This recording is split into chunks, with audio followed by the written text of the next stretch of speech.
Balalık devrimni eslashni xohlamayman. Chunki balalık devrim balalarga xos bo'lmagan kechirimchilar bilan to'lgan. Gerçi yavoylik va logiksizlik bilan to'lgan balalık devrimni qaytarib kelish qo'limdan kelmasa-mu, ota-onamning jumladan atrofimdagi kishilarning orzu istaklarining men izlangan yashash usuli emasligidan gumonlanish tamoman qo'limdan keladi. Hayotimni oddiylashtirish uchun tirishgan siri uni murakkablashtirib oldim. O'tmishimdan zarlangan siri texmi nachar o'tmishga mubtalo bo'ldim. İnkar qilgan har bir reallik menga jin bo'lib choplashdi. Hayotlik energiyalarimdan mangulik dvigatel yasash xiyollarim barbod bo'ldi. Ardim, charchidim. Ko'zimni ochgan siri ko'rolmadim. Oxiri ko'zimni yumdim. Ko'rganim o'zim bo'lib chiqdi. O'zimning hozirdan iborat bir reallikda yashayotganimni his qildim. Kelgusidan kelgan g'am andisha, o'tmishimdan kelgan pas-pes to'yg'ular g'oyib bo'ldi. O'zimning tafakkuriga muddaga ega bo'lgan ijtimoiy mavjudot ekanligimni to'nib yetdim. Shunda qilib men psixologiyani tanladim. Yo'q. To'g'ri qilib aytganda psixologiya meni tanladi. Kallamdagi nurg'un chigish savollarga javob topildi. Shundaqla nurg'unlagan savollar paydo bo'ldi. Men asta-asta o'zimning kontroliga o'tishga boshladim. To'yiqsiz o'zim o'rgangan psixiki savodlarni texmi ko'p kishilar bilan o'rtoqlashishni to'g'ri topdim. Undaqda darsligimni o'zimga xayr-xo'sh deyish orqali boshlayman. Ali Qurbon.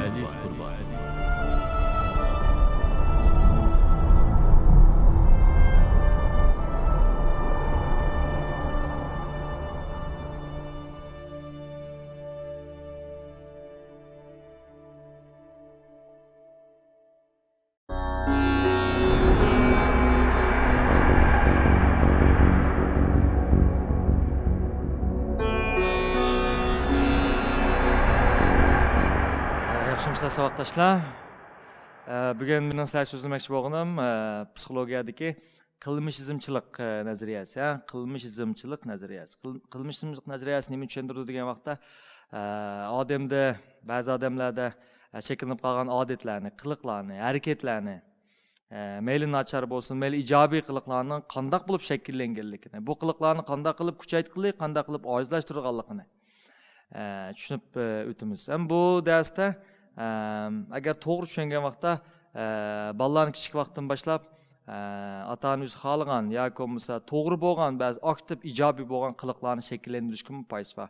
Undan boshqa bolalarda allburun shakllanib qolgan ba'zi qiliqsizliklarni, nachar odat qiliqlarni yeshish yoki o'zgartirishga nisbatan belgilik darajada ta'sir ko'rsatadi. Hamda odamning qilmish harakatlari 3 xil usulda shakllandi. Ya'ni birisi odatlanish, ikkinchisi klassik shartlanish, uchinchisi mashg'ulot orqali shartlanish. Unda biz bu 3 xil usulni ayrim-ayrim ko'rib baqaylik. Birinchisi odatlanish.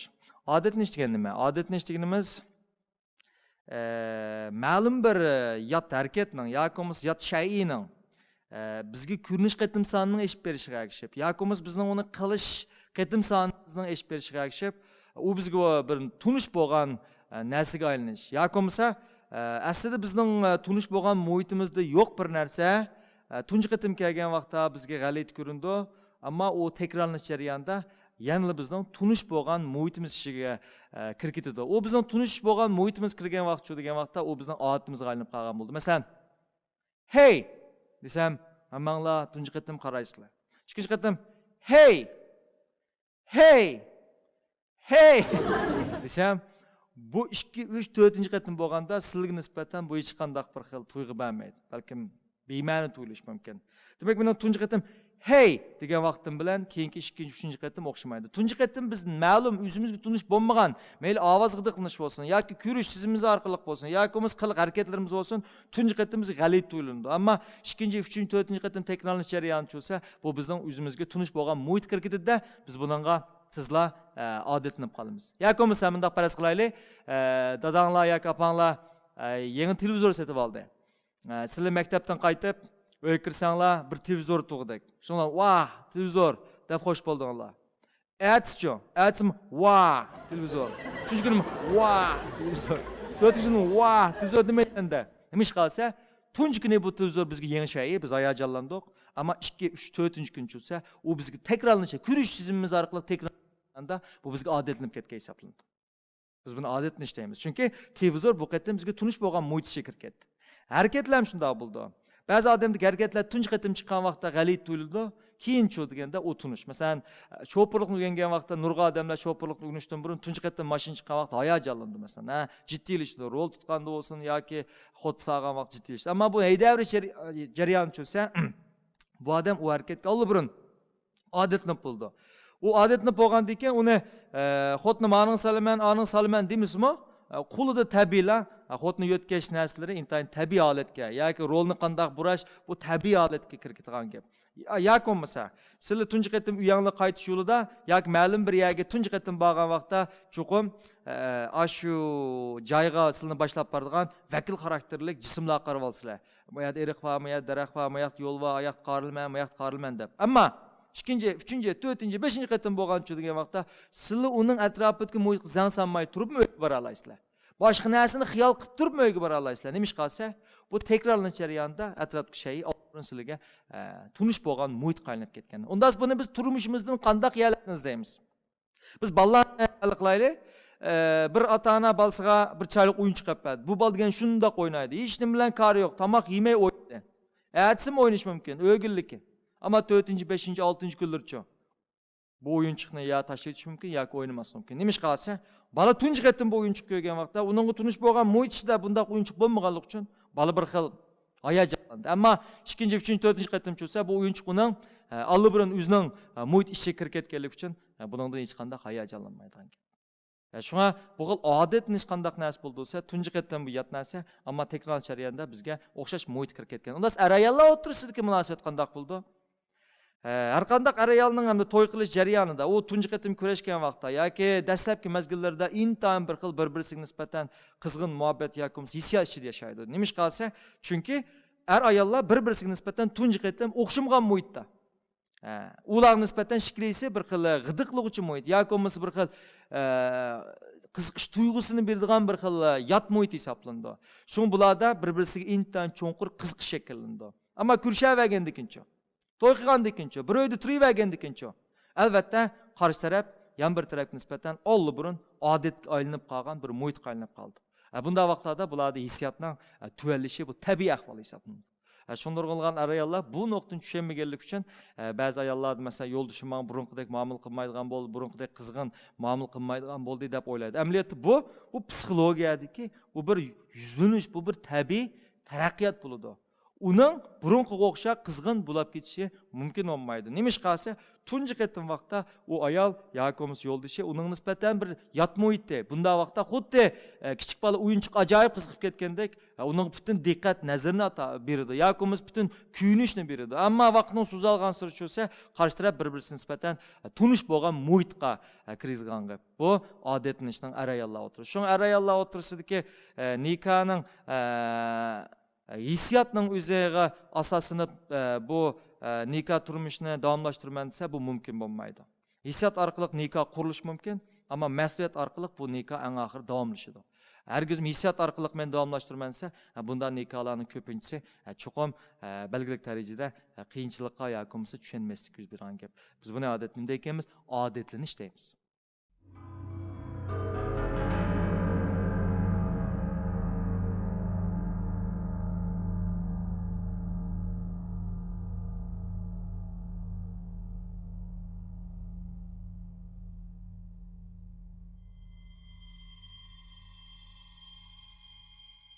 Odatlanish. Mesela kichik bola nima deylik? Kichik bola tunji qatim yuzini yuvgan vaqt ajoyib hayajonlanib ketishi mumkin. Ammo 2, 3, 4, 5 qatimcha uning yuzini yuvish allibirin odatga aylanib qoldi. Hayajon degan narsa yo'qaydigan gap. Ham odatlanishdan odam qanday foiz olsa, odatlanish odamni xatardan saqlaydi. Masalan, men sinfda sizga dars davataman, men 5-6 qatim, 7-8 qatim o'tgandan keyin bu yerdagi bolalar men tunish chiroyga aylandi. Tuyuqsiz, notush bir skiz shu.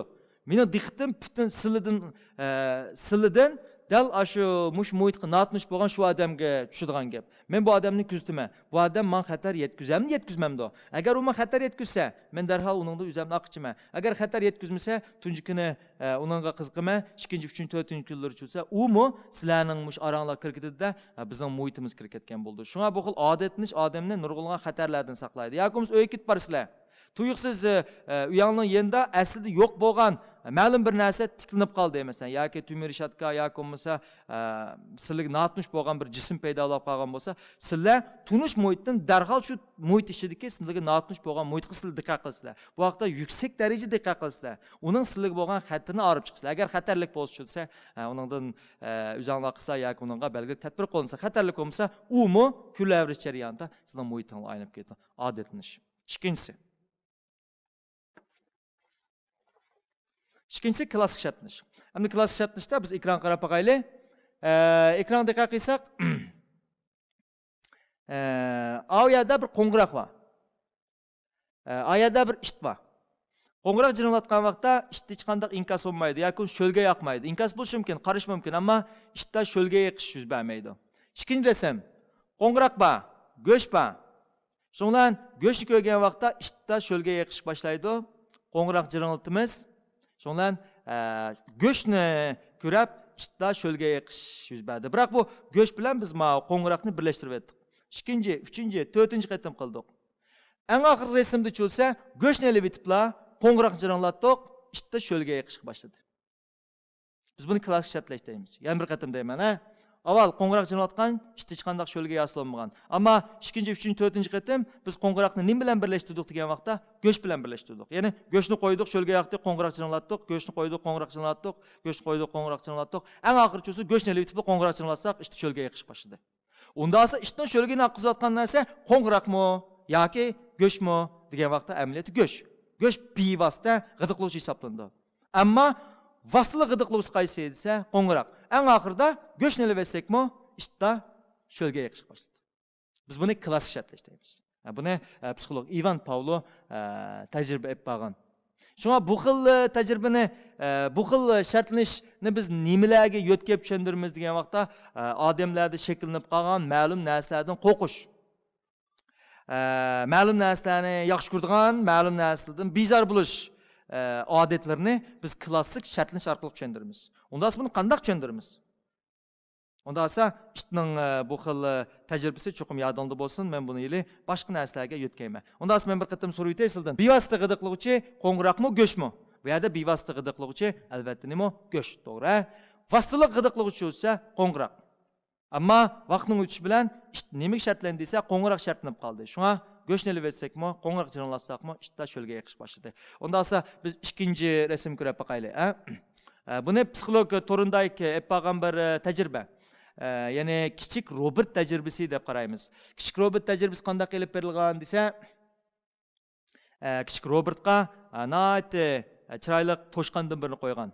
Tunji qatim robot to'shqanni ko'rgan vaqtda to'shqonga bir xil amroq bo'lib qolgan. Uni qo'rqash hissiyoti yuz bermagan. Ammo to'shqanni ko'rsatgan vaqtda Torunday qanday qilgan desa, buvoqning oqiga chiqib, bolqi bilan metal urgan. Jangida ovoz chiqargan.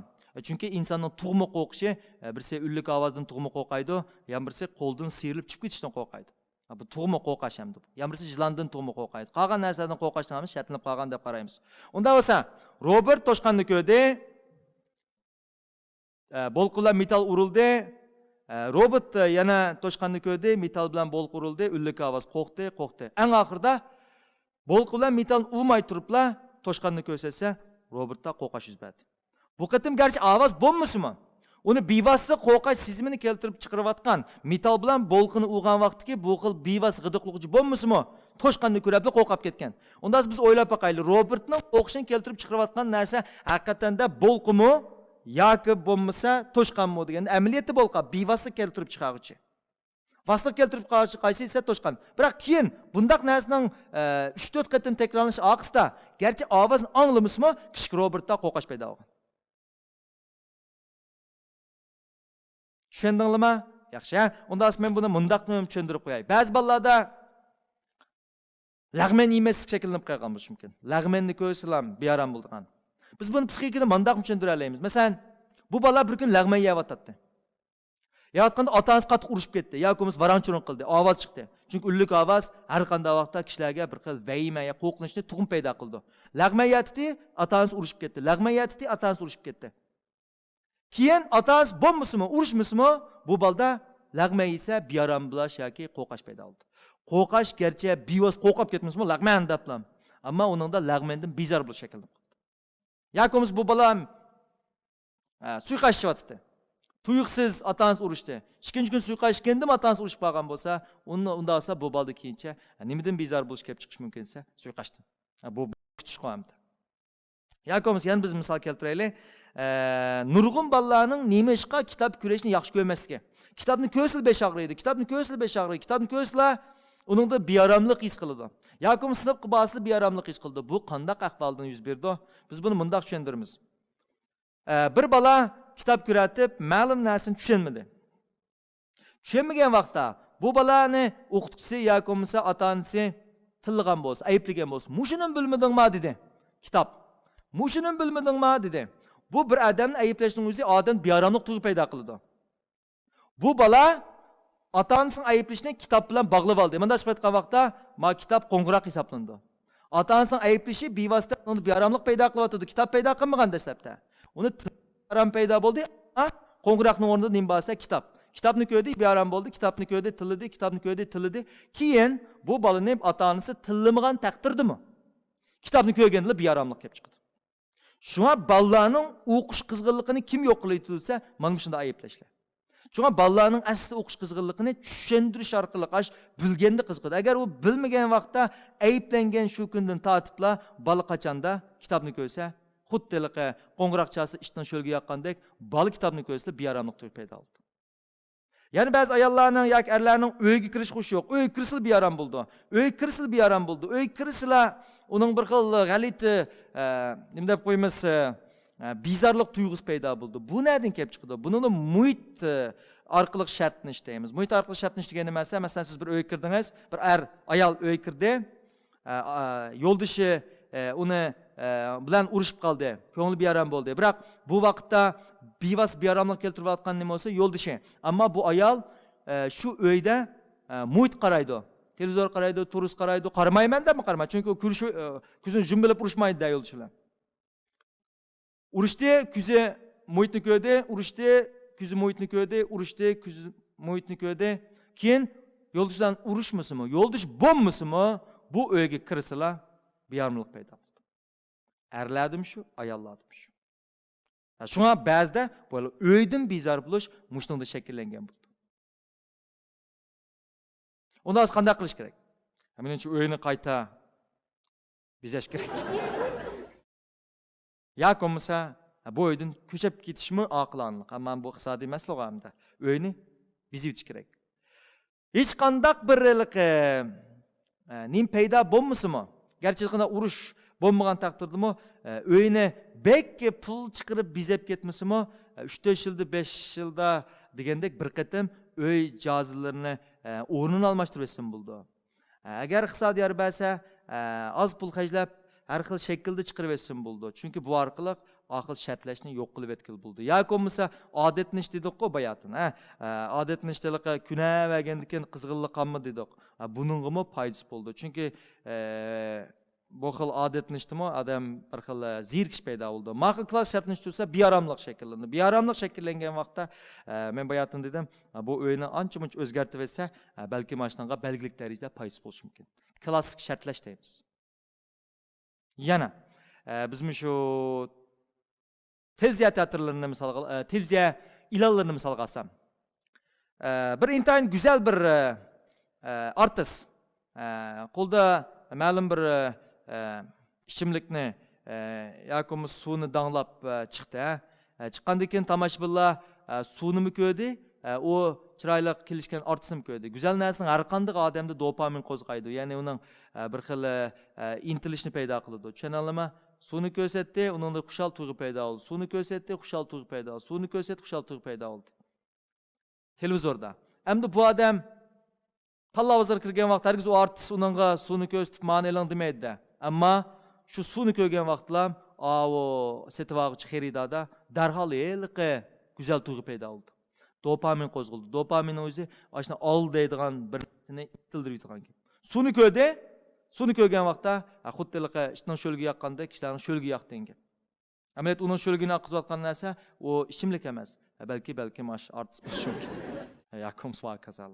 Demak bu ilonda eng ko'p ishlaydigan.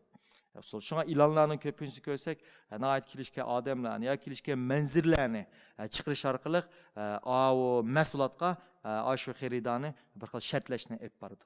Bu ilon san'atida ishlatiladigan usullar. Shuni aytamsizlar, biz bunday ekanmiz klassik shartlash deb ataymiz. Unda esa klassik shartlashning yaxshilag'im shartligil bo'lamdi. Masalan, bir balni tug'malda kitobga yaxshi ko'radigan yoki muzikaga yaxshi ko'radigan yoki bo'lmasa va hokazolar. Bo'ladi. Adamның туғымы яқшы көрген нәрселер бар. Adamның туғымы яқшы көрген нәрселерден неме десе, бірсе мүші таттық нәрсін туғымы яқшы көрді. Яны бірсе, адетте ешіне туғымы яқшы көрді. Ешіне туғымы huzur берді адамларға.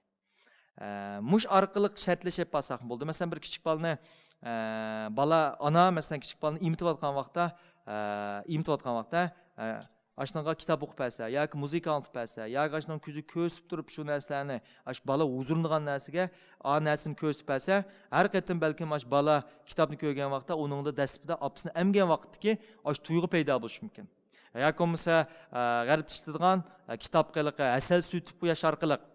Bala əsəlini yala vurdu, amma yalaş jarayonida kitabını ko'rdi. Əsəlini yala vurdu, kitabını ko'rdi. Əsəlini yala vurdu, kitabını ko'rdi. Keyin bala kitabını ko'rgan vaqtda nima shakllansa, əsəlni yegan vaqtga yaxshi tuyg'u paydo bo'ldi. Bu orqali balalardagi klassik shartlash orqali biz ba'zi yaxshi qiliqlarni tug'malda, tug'ma inkas bo'yicha shakllantirsak bo'ldi.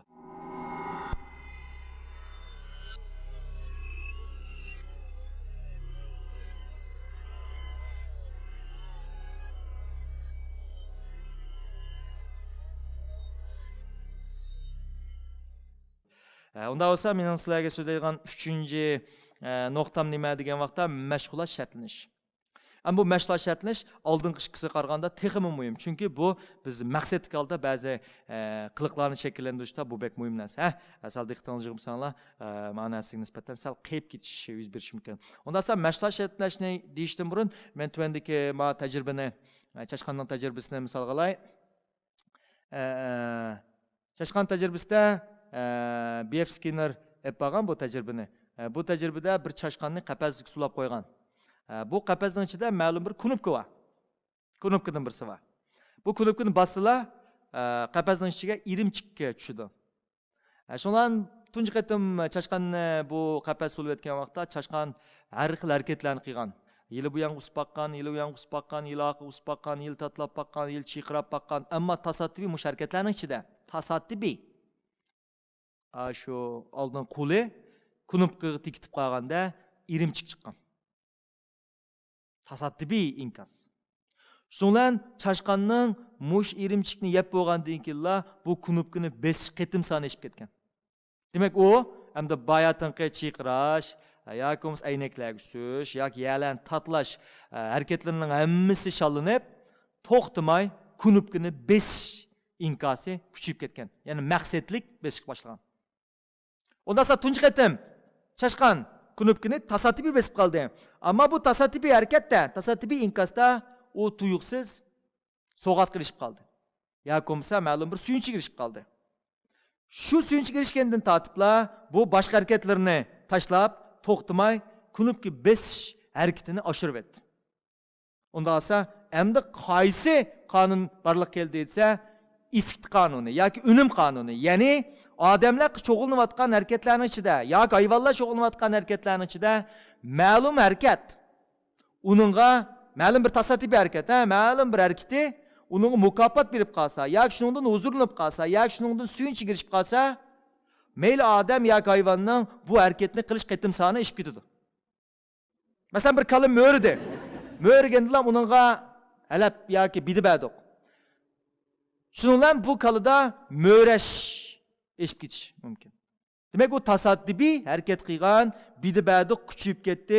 Ikkinchi qatimliq mo'rishi tasoddifiy emas, maqsadlik elib berildi. Biz buni nima deymiz desa, biz buni mashg'ulot orqali shartlash deymiz. Shu aytamsizlar, ya'ni ma'lum odam bir ishlarni qilib baqdi, uningga ma'lum narsa berdi. Yoki bir odam u yanda sayli qilib ketib bordi. Tuyuqsiz yo'lning ma'lum yerdan 5 koy pul tep bağan bolsa. O belkim aşağını 2-3 qitim, yani oyunu bitiş mümkün. Aslı o tasattibi kitip qalgan, ama o 5 koy uçurap qaldı. Bu vaqtda onun hareketi küçüyüp ketdi. Demek ikinci qitim onun uyak berişi maqsadlik inkas qanıp ketdi. Şuna ifti qanun degan nimasi, biz qilayotgan hareketlarning ichida, tasattib hareketlarning ichida ma'lum biridan biz huzur ep qalsaq, o chaqda biz shu hareketni davomlashtirish qitim sonimiz oshadi. Aksicha, ma'lum hareketlarimizdan biz ziyon quchtirsak, yoki bo'lmasa azoblansak, yoki ma'lum bir hareketdan biz ma'lum bir jazo quchtirgan bo'lsak, bu hareketni qilish qitim sonimiz tuvallishi mumkin. Onda esa ballah kuchayli biz.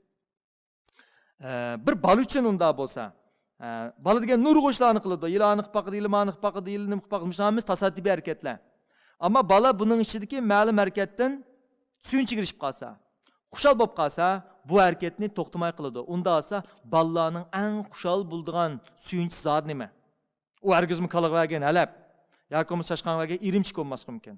Unda esa balining bu qiliqini kuchaytiradigan bekte qilishing kerak. Aman balning bu hareketini kuchaytiradigan suyunchi mukofot zot nima?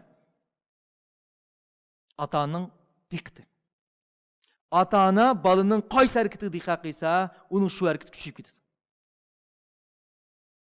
Bu mundaq bir qisqarlik holatini yuz berdi. Masalan, mening bir navrakamning bir balasi bor. Bu balasi to'xtamay, tokning deb qo'yamiz. Video chatiliqqa 90 deydigan yaga qo'lini bu tokbaga tiqib oladi menda. Buni tiqqan vaqtlar men ota-onalar yuzdan o'ydikining hammasi, ota-onasi voy deb uning yoniga berib, uni tillab ketadi. Ammo u to'xtamay bu harakatni qiladi. Tillaydi. Ammo u yanlam qilaverdi. Tillisimi qiladi. U qachonda fursat topsa qo'lini shu tokbayaga sanjib oladi. Unda bo'lsa, bu 2 yoshlik bola, 102 yoshga kirdi.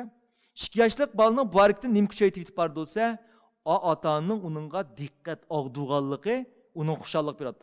Chunki uni tillasa, ay desa, uning logika bo'lmaydi, u tushunmaydi. Ammo uni xushal qilayotgan narsa nimasi? Uning ota-onasining uningga diqqat nazar. Shunga ota-ona bolaning tasaddiq harakatlarining qaysiga diqqat qilsa, u shu harakatni kuchaytiradi. Bu hareketlarning ichida kuchaytirish, ya'ni eng kuchli kuchaytirish nimasi? Ota-onaning uningga bo'lgan e'tibor. Masalan, bir bola naqsh usul o'yinda, "Va" deb hamma o'ydikining hammasi uningga diqqatini og'dirib, chavak chag'an bo'lsa, bola to'xtamay bu hareketni qaytlaverdi. Qaytlaverdi. Shunga nurg'un bolalarning keyin jinoyat o'tkazishidagi sabab nima desa, bu bola balkim kichik vaqtida ota-onasining diqqat nazariga to'liq erishamagan vaqtda o jamiyatdagi jamoatning, kishilarning diqqatini tortish uchun yamash qilish mumkin. Shu bolaga hay degan sir ma'lum ishni qilishning sababi nimasi? Chunki hay deganning o'zi amaliyotda ota-onaning uni mukofotlab qo'ygan hisoblanadi. Shunga bolalardagi ba'zi ijobiy harakatlarni bildirganda asli ota-ona oshininga haqiqiy diqqat e'tiborini bildirishi. Ba'zi qiliqsizlik ishlarga diqqat e'tiborini bermaslar, bola darhol to'xtaydi. Masalan, mush bola qo'lini sanjida, agar hech kimning kari bo'lmasa, bu harakatdan tizla chekindi. Nima ish qilsa, suyunchi yo'q. Uningdan oladigan kuchaytirish, ya'ni mukofot bo'lmaganlik uchun. Uni qancha ko'zi kirib olgan sira, qo'lni sağgan qancha voy degan sira, balda bayatim dedik, harakati, ash harakatni qitim soni kuchayib ketgan. Shunga men bayatimni deb ketdim, bolalarning qaysi harakatini kuchaytmoqchi bo'lsa, ota-ona shu harakatga e'tibor berish kerak. Amaliyot aksi hozir qanday qilsa, nurg'a ota-onalar bolalarning qiliqsizlik ishlarga bek e'tibor berib, odatga yaxshilarga e'tibor bermaydi. Unda qaysi harakat oshidi? Albatta, qiliqsiz ishlari eshib ketadi. Nima ish qilsa, bu yerda bolani kuchaytiradigan, bolaning nima deb qo'ydik? Ma'vo xuddi chashqan irimchikni yeb kuchaytirayotgandek, bolaning irimchiki bu yerda nimasi? Ota-onaning e'tibori hisoblandi. Shunga buningga ota-onalar bek diqqat qilmasa bo'lmaydi. Masalan, ma'rifam qaraylik. Bu bola tasaddibiy kulimsirganda dadisi uni quchog'iga oldi. Shundan bu dadisining yoki opasining quchog'iga elishi bola uchun ajoyib yaxshi, suyunchi, xuddi chashqanga irimchik bergandek ish. Dastlab kulimsirishi tasaddibiy. Uningdan bola huzurlandi. Hamda eng oxiri chulsa bu bola to'xtamay kuladigan bo'lib oldi. Keyingi kulishlarning hammasi tasaddibiy kulish bo'lsa, tasaddibiy kulish emas, nima bo'lsa maqsadli kulish hisoblanadi.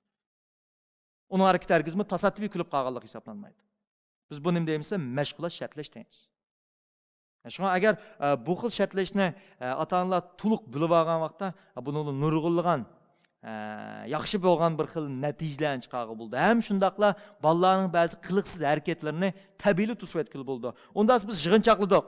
Qanday bo'lganda bolalarning qiliqsizligini tuvalatib, yaxshi qilqina shug'ul bo'ldi. Endi otdi. Ya'ni mashg'ulot shartlash orqali bola qiliqsizlik qilgan vaqtda e'tibor bermaslik. Yoki e'tibor bermagan holat kirib olish. Yaxshi qiliqlarni qilganda bo'lsa, butun oila unga e'tibor berish. Ammo hozirgi oilada dal aksi. Shunga buni qat'iy o'zgartirish kerak.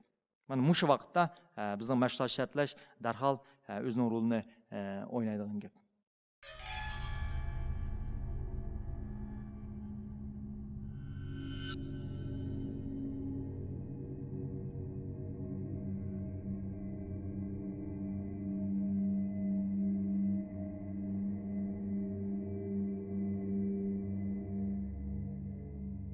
Ondan sonra mashg'ulot shartlashda biz nimani o'tirib qo'ydik desa, tasodifiy ma'lum harakatni kuchaytirib etgan vaqtda, ya'ni ma'lum suyuncha yoki huzur yoki mukofotlarni kuchaytirib etganda bu harakatning 101 qatim sonini oshirganligini bildik. Unda bo'lsa, o tasodifiy harakat qilmizchi.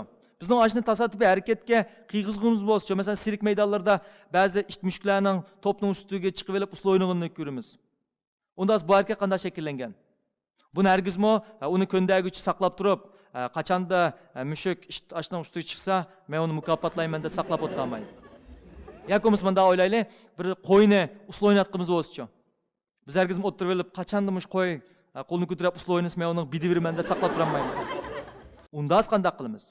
Endi biz ba'zi harakatlar odamni tug'um bo'lmagan vaqtda biz uningga yaqin narsalarni shartlash orqali shu harakatni shakllantiramiz. Buni biz odatda shakllantirish deymiz. Ya'ni bevos shu harakat emas.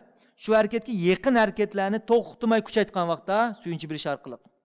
Masalan, bir mushukni to'pning ustiga chiqib uslo o'ynatqizmoqchi bo'lsak, avval biz to'pni qo'yib qo'yamiz, mushuk to'pni yoniga berganda uningga mushuk yaxshi ko'radigan narsani beramiz.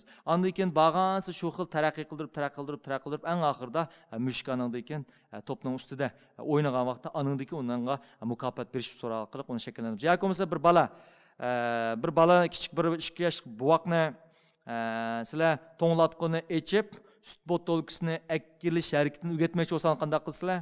Hargizmi saqlab turib, qachondimush balam tasaddibiy to'nglatqini echib, sut botolkasini akkalsa, ondan men uni quchoqlab yoki bo'lmasa uni chavoq chelib, uni rag'batlantirman deb o'tirolmaysizlar-da. Chunki u degan undaq tasaddibiy harakatning yuz berishi bek tez to'xtaydi. Unda qanday qilib bu 2 yoshlik balani yoki 3 yoshlik balani chiqib to'nglat onun sut botolkasini yoki bo'lmasa ma'lum narsani akkalisini shakllantiramiz. Buning uchun biz ashning yaqin harakatlarni, masalan, avval bala to'nglatqini yeniga borgan bo'lsa, uni chavoq chalamiz yoki bo'lmasa uni rag'batlantiramiz. Andan keyin u to'nglatqini tasaddibiy etishni, andan keyin ochgandan keyin to'nglatqidagi sutni olishni, demak, borgansiri shu harakatga yaqinlashtirib, andan keyin bu xil harakatlarni shakllantirsak bo'ldi. Bu hamda ko'pincha sirk maydonidagi kundugishlarning ko'pincha qo'llanadigan harakatlar hisoblanadi. Masalan, bir balni kitob o'qishga kichik vaqtdan boshlab qandoq masalan shakllantiramiz? Qanday qilib shunday mashg'ulot orqali shakllantiramiz? Birsi, balkim bu bolaga kitoblarni tashlab berish orqali kitobni tutib qolsam, o kitob tutgan aman, uning diqqat e'tiborimizni berish yoki unga mukofotlash orqali kitobni tutganlik uchun huzurlantirishimiz kerak. Shundan bu balda bag'az kitobni tutishga bo'lgan ishtiyoq paydo bo'ldi. Andan keyin u tasaddibiy kitob tutgan keyin chuqum echib baqidi. Ochgandan keyin ochqinni rag'batlantirish orqali, andan keyin o'qishni orqali. Demak, mush asta ash harakatga, ya'ni kitob o'qish butun harakatni saqlab o'tmay, shu harakatga yaqin bo'lgan harakatlarni kuchaytirish orqali yoki bo'lmasa mukofotlash suyunch orqali bu harakatlarni shakllantiramiz. Unda hozir nurg'unning kallasi mundaq bir tuyg'u paydo bo'ldi. Balkim nurg'un ota-onalarmi mundaq bir o'ylashi mumkin. Unda esa bolamizni yaxshini qilsa mukofotlasak ham bo'ldi-ku deyish mumkin. Ammo men bu mukofot bo'ldi, biroq buni men tafsiliy tushuntirishim kerak. Qanday mukofotlash, qanday jazolash, qanday vaqtida mukofotlangan ish eng kuchli bo'ldi, qanday eng ojiz bo'ldi, men buni deb ketishim kerak. Birinchidan, men bayatdan dedim, bolalarga nisbatan eng cho'ng mukofot kichik vaqtida ota-onaning e'tibori. Yani ota-ona nimaga bolaga qancha e'tibor bersa, shu harakat qo'zg'aladi, kuchayib ketadi. Qaysi e'tibor bermasa, shu harakatni ojizlashtiradi. Ikkinchidan, uningdan cho'ngroq bo'lgan bolalar uchun 4-5 yosh, 6-7 yosh bularmi shundaq? Endi ba'zida biz bularga mayli pul orqali yoki bo'lmasa ma'lum narsa orqali mukofotlashqimi biz majbur bo'lib qolamiz. Demek mashg'ulot orqali shartlashning mushun taraqqiyot ostida biz mukofotlash va jazolashni bundaq 4 xil usulga bo'lib o'tamiz. Birinchisi nima degan vaqtda birinchisi plus mukofotlash. Bir odam plus mukofotlash degan nimasi uning berish orqali mukofotlashni biz buni plus orqali mukofotlash deymiz. Minus orqali mukofotlash degan nimasi uning yukini elib o'tish orqali, bir narsani elib o'tish orqali mukofotlash. Masalan, jinoyatchining qo'ldagi ko'zini elib etgan bo'lsa, uni minus mukofotladik. Ya'ni mukofotlash yukini. yoki biz bir kalining ustidagi 5-6 tag'ani elib etgan bo'lsak, u yeniklaydi. Biz buni minus mukofotlash deymiz. Pilot cezalash ise ten cezasını ko'rsatadi. Ten cezası asosiyatdan berish orqali jazolashni biz ten cezası deymiz. Yoki bo'lmasa uningga ma'lum ishni qil, uni qil, buni qil deb yuklash orqali jazolash, pilot cezalash. Minus cezalash bo'lsa, uningdagi banasini elib olish orqali. Masalan, bolalarni ma'lum qiliq sarka qilgan bo'lsa, sen birga uydan taloq chiqmaysan deb uning erkinligini, bir kunlik erkinligini elib olish orqali. Yoki ma'lum odam jinoyat o'tkazgan bo'lsa, uning 20 yillik yoki 30 yillik erkinligini elib olish orqali jazolashni biz nima deymiz? Minus jazolash deymiz. Unda olsa buning qaysi eng unumli, qaysi eng unumsiz buni diqqat qilaylik. Biz bir narsani analiz qilaylik, savatdoshlar. Mashg'ulot shartlashning asosliq shu harakatni tasoddifiy qildi-ku bir odam. Kuchaytib bo'lgan narsa nima bo'lsa, ashning erishgan suyunchisi. Unda bu suyunchi erishning 3 xil usuli bo'ldi. Qanday 3 xil usul bo'ldi degan vaqtda, har qitim shu harakatni qilsa suyunchiga erishib qilish. Masalan, bir bola har qitim bir ishni qilsa, uni chavak chaldik, har qitim qilsa chavak chaldik, har qitim. Biz buni odatda uzluksiz mukofotlash usuli deymiz. Uzluksiz mukofotlash degan nimasi? Ma'lum harakat qachon yuz bersa, shu vaqt kuchaytib meng, shu vaqtda mukofotlab turish. Bu xil uzluksiz mukofotlash deymiz. Uzluksiz mukofotlashning alohida nimasi? Shu harakatni tiz shakllantirishga foydasi bor. Ojizlik nima degan vaqtda uzun davomlashmaydi. Ikkinchisi qarallik mukofotlash. Qarallik mukofotlash degan nimasi? Ma'lum harakatni 3 qatim qildi, 3 qatimda bir, yana bir 3 qatimda bir, yana bir 3 qatimda bir. Bu xil mukofotlash usulini yoki bu xil kuchaytirish usulini. Hamda mana B.F. Skinner buni tilga olgan vaqtda kuchaytirish deb olgan. Hamda men sizlarga tushunish bo'lsin, mukofotlash deb oldim. Mana harakatni kuchaytirish. Bu xil qarallik mukofotlashning alohida nima degan vaqtda buning shakllanishi sal osti bo'ladi, oldiga qaraganda. Ammo davomlashi oldiga qaraganda uzunroq bo'ldi. Endi eng oxirdagisi qaralsiz oldi mukofotlash. Ya'ni odam ma'lum harakatni qiladi, qachon mukofotni bilmaydi, ammo mukofotlanib qoladi. Qildi, mukofotlanib qoldi. Qildi, tasoddifiy mukofotlanib qoldi. Ammo mukofotlandi, qachon mukofotni bilmaydi. Bu xil mukofotlashning asosiy alohidlik nimasi? Hatta mangu davomlash mumkin bu xil harakatlar. Bu harakatlarni yechmak yoki bo'lmasa, bu xil harakatlarni tuzatmak intan qiyin hisoblandi. Masalan, qimovozni o'ylaylik. Qimoni nima ishlar tashlanmaydi degan vaqtda, chunki qimovoz o'ynagan vaqtda u qachon futdig'ini bilmaydi, ammo futib qoladi. 4 qatim futdi, 1 qatim futib qoldi. 2 qatim futdi, 1 qatim futib qoldi. 5 qatim futdi, 1 qatim futib qoldi. 1 qatim futdi, yana 1 qatim futib qoldi. Bu xil usullarda shartlanib qolgan, bu xil usulda shakllanib qolgan qiliqni tashlamak intayin tez hisoblanadi.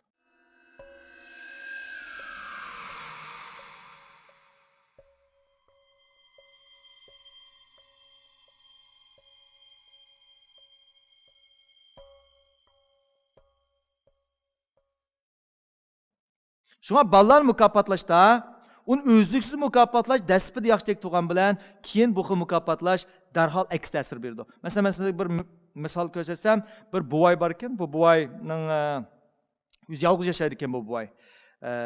Bir kun uyda uxlab olsa, tuyuqsiz uyning sirtida 3-4 bola bu buvayning uyining oldidagi axlat sandiqida tip o'ynaydigan birinchi chiqarib olibdi.